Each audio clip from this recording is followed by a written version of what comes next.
What's going on, everyone? Welcome back to Beyond the Hype. I think it's episode 6. We'll restart it again. We'll see what happens. But basically, welcome back, everyone. I know it's been a while. It's been a couple months again since I've last recorded a video.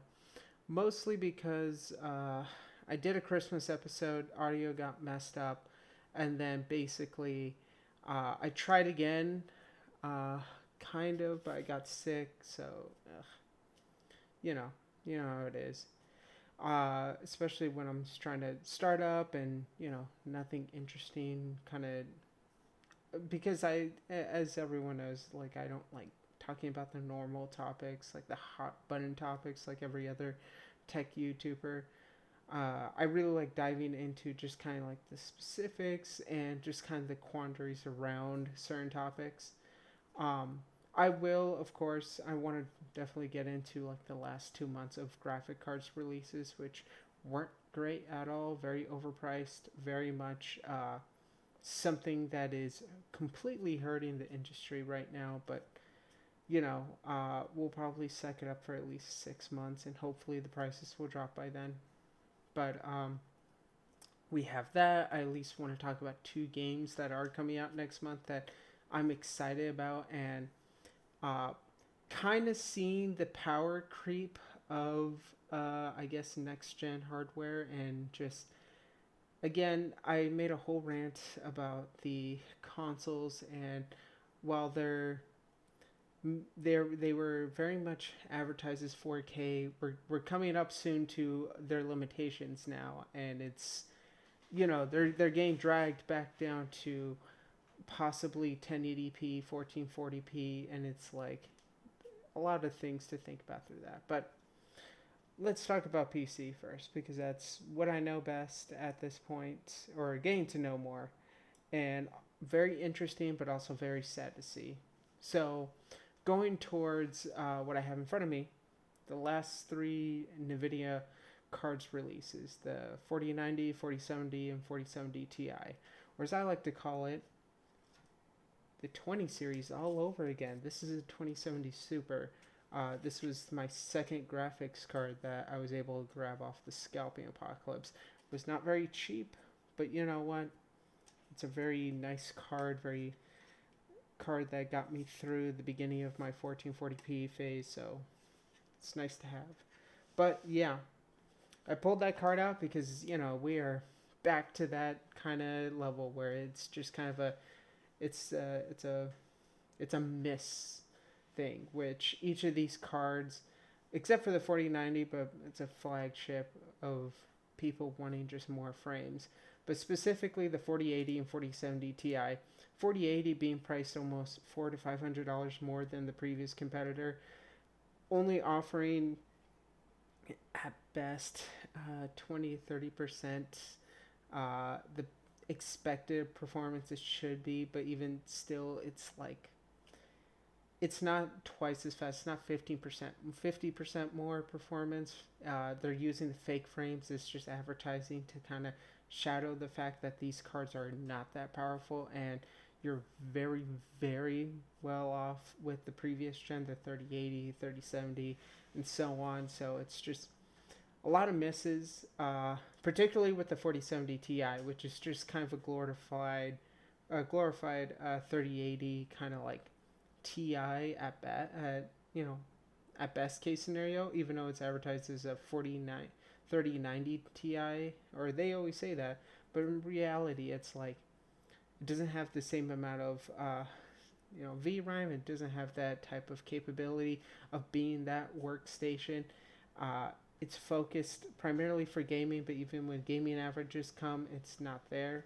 Again, they're trying to clean it up from DLSS 3, but it's not there. It's not there. It is pitiful what they're trying to show here. Where it's like, oh, it's 2 to 3 or even more percent more powerful, but it's like, yeah, but you're using those fake frames DLS 3, which as of right now, no one's giving you the great excuse for these, because it's like it slows down your game, more stuttering, and just don't forget using it for competitive shooters. It's like that's non non-discussion. So kind of bad. And we were all hoping that Nvidia could do something with these cards, but uh, of course, I'm not going to go down the line right now. There's a lot of problems with them. They also underperformed as well, so it's just like, oof, that's tough. Tough generation, very very tough generation of just misses from both sides.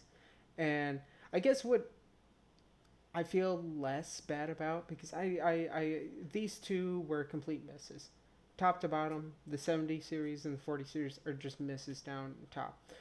But the thing that I always kind of run back to, at least with the 30 series and the 60 series, is you could already play 4K pretty well. And if you're really looking for that top of the line, I feel like at this point you're just one of those who just grabs every new generation for it. I don't think there's a real use for these, especially for a majority that will more than likely either tone down for shooters, which we all do, or if you are looking for high performance, you kind of already got your card in the 3080 or 6800 XT or any of the higher tiers from the past generation that just kind of covers it. So, but maybe not. Maybe, we're on a short leash. Going to the first game I want to talk about that has been highly talked about, Hogwarts Legacy. The game that is looking to compete with. Oh, give me one sec. Sorry, it looks like.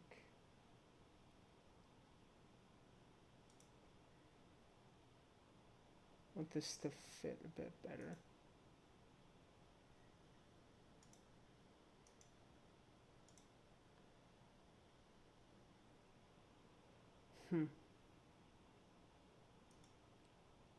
Again, it's been a while since I did this, but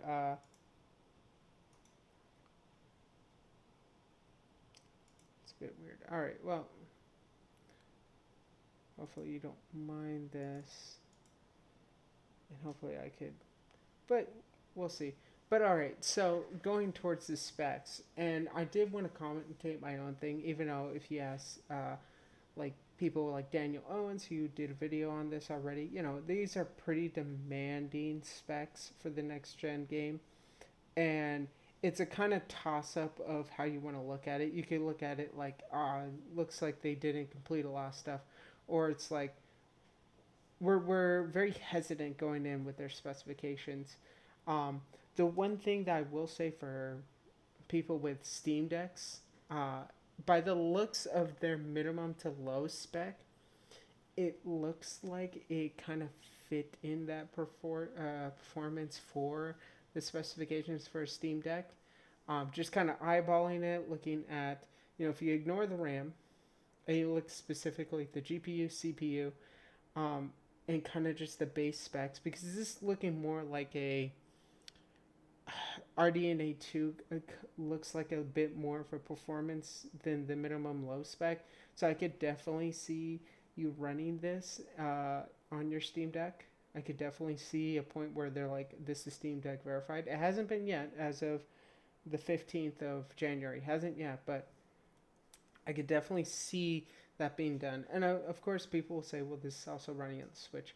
We don't have no idea if that, until we see gameplay of that Switch, to me, it is them still trying to see if it's feasible. We'll see.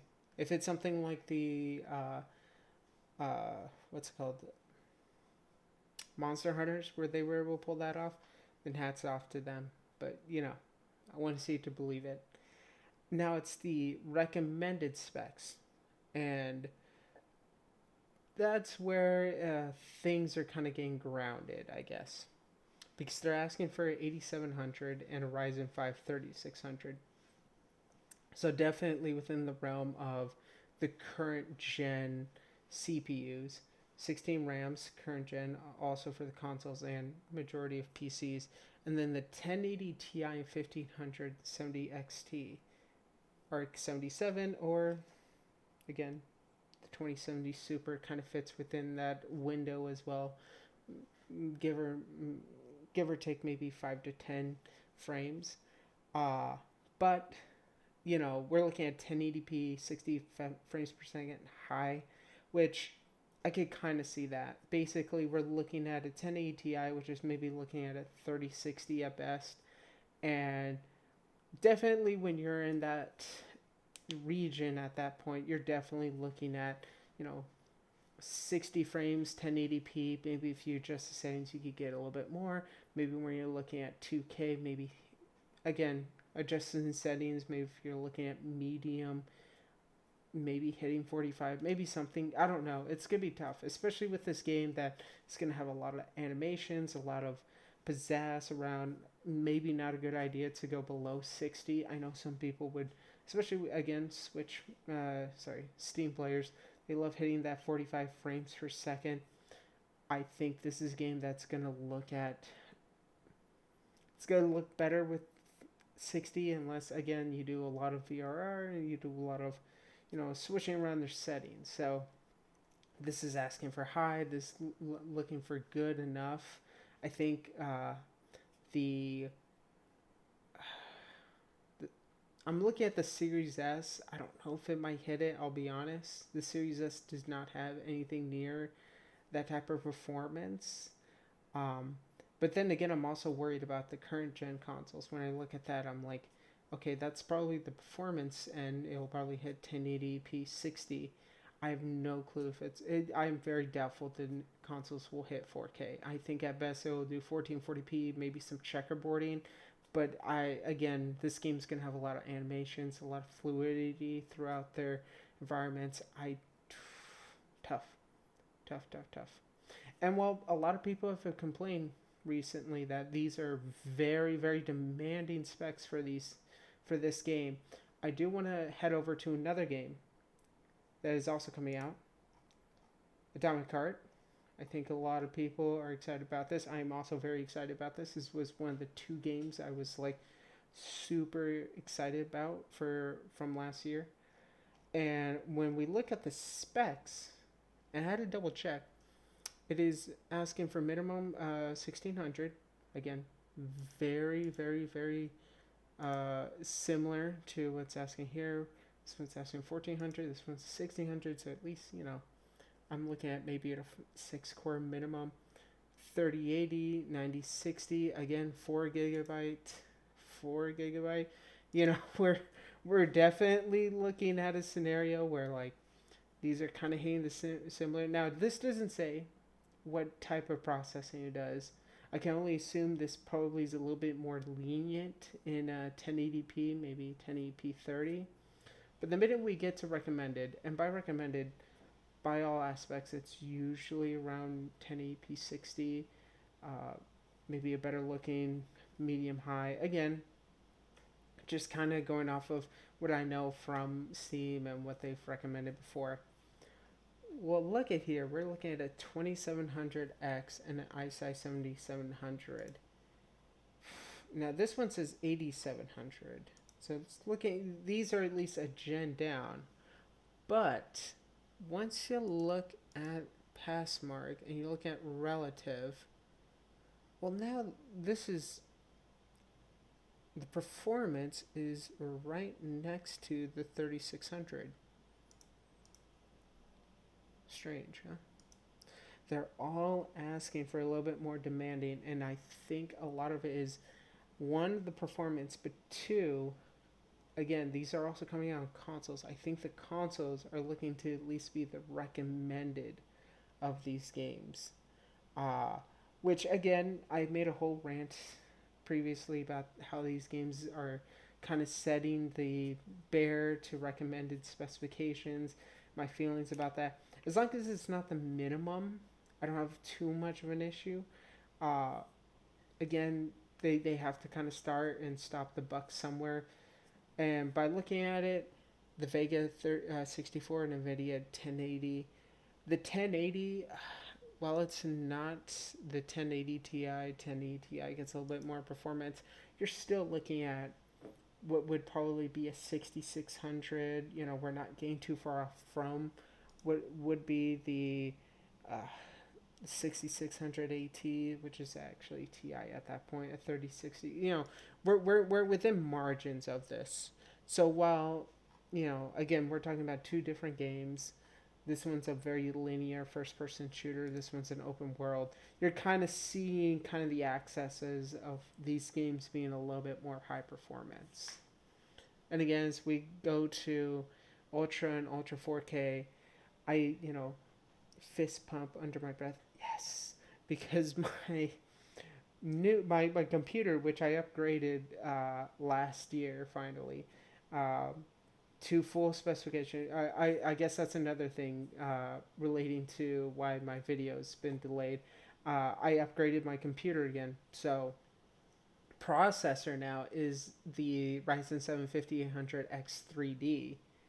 I was able to get that on sale last year, and so just pass through this, which again, maybe you're good enough with the 3600. Maybe they're over asking here. We're not sure yet, but if I had to guess, I'm assuming this is correlating to ultra quality, maybe ultra view distance. Maybe if you lowered that, you'd be fine.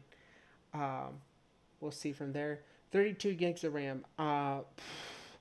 So from the talks that have been going through the channels, RAM usage at this point, if it's necessary, goes skewed more to ray tracing, which, again,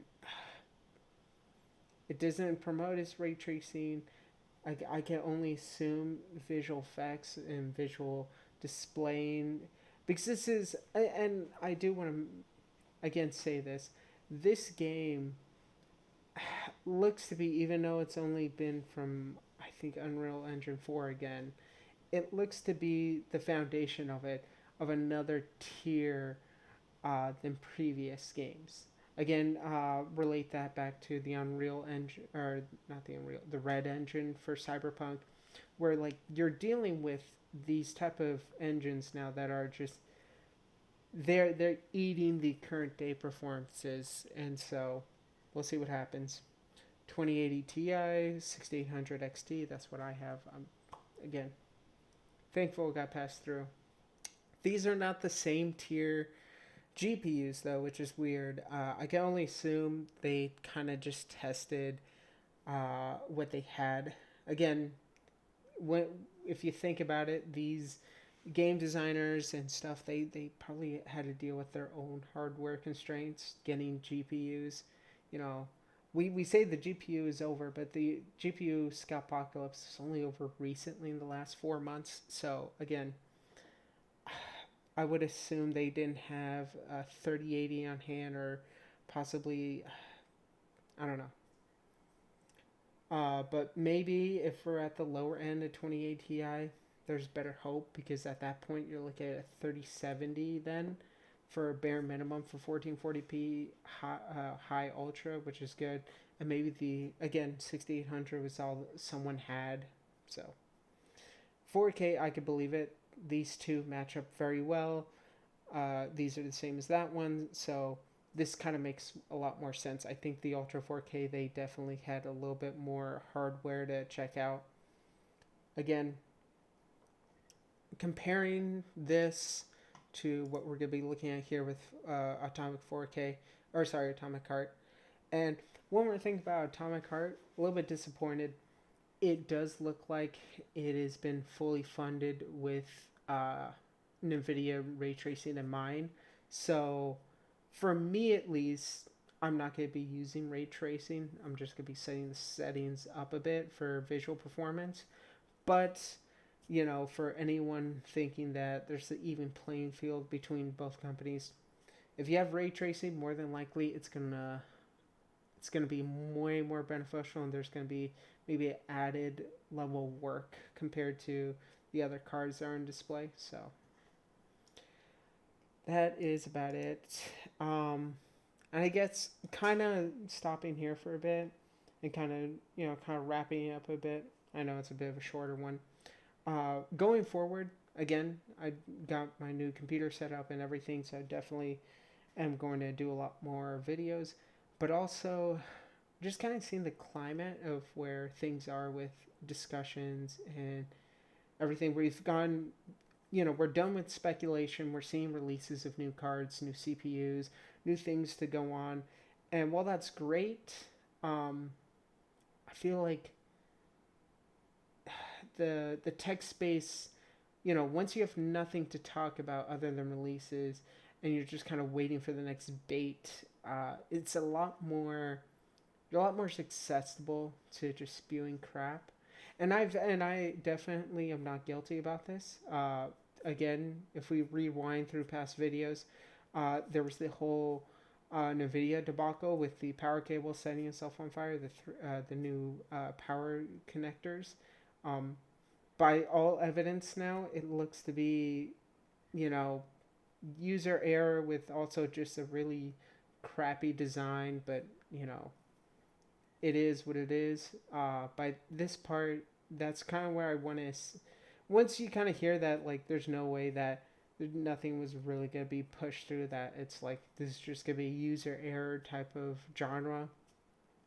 I kind of want to stop there and just kind of be like, all right, like at this point, we kind of have to realign ourselves with how we're handling these things. Like, again, us and probably a couple other VTubers, the tech YouTubers that don't have the necessary, equipment to really be testing these things. Like, I'm not like Gamers Nexus. They have the equipment to really do a thorough testing, or other YouTubers that have really has the equipment to test through it. Like, they're the ones who really should be speaking about what's going on and getting the responses and then evaluating the responses from it. I feel like generally when we're looking through tech YouTubers, they're a little bit more clickbaity as of right now, and that they're just trying to look for kind of the catchy thing that's going to draw eyes, which it's YouTube, that's how it is. But it's also kind of just disappointing because, again, this is tech. There should be no truths of it. It's either good or bad, 0 to 1. Like, that's what makes us different from other genres, is that the fact it's like not supposed to be very subjective. You know, if something's good, something's good. If something's bad, something's bad. And we, expect the price to performance the best of that genre, of that space. So I definitely want to hold myself a little bit more accountable when I'm doing these videos and when I'm talking about them.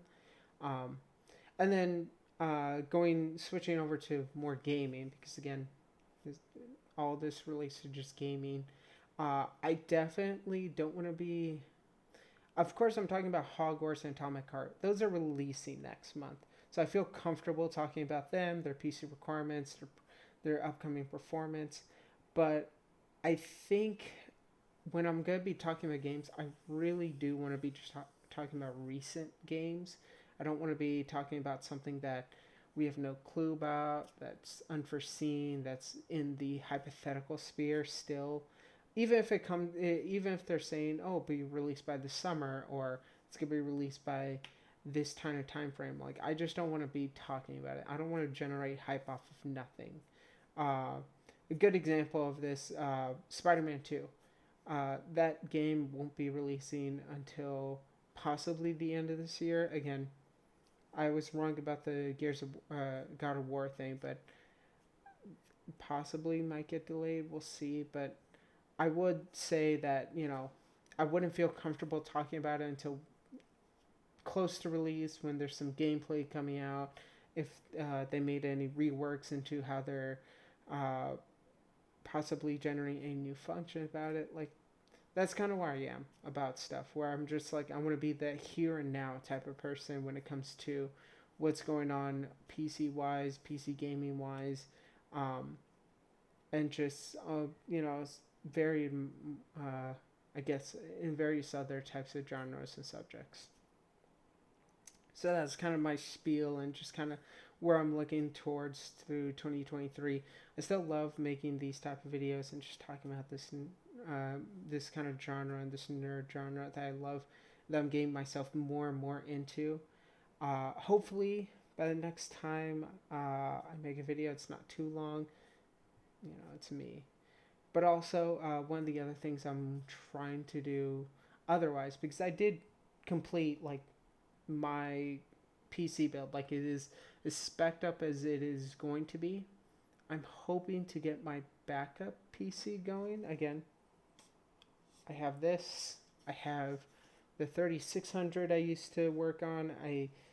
In its motherboard, I'm only missing maybe 3 things, and I could get a backup PC possibly for various other projects that I'm thinking of that I want to do, or just to sell it, or just for experience. Who knows? But there's a bunch of stuff I definitely want to work on. So thank you very much for taking your time about the spiel. If you want to talk, comments below, all that stuff.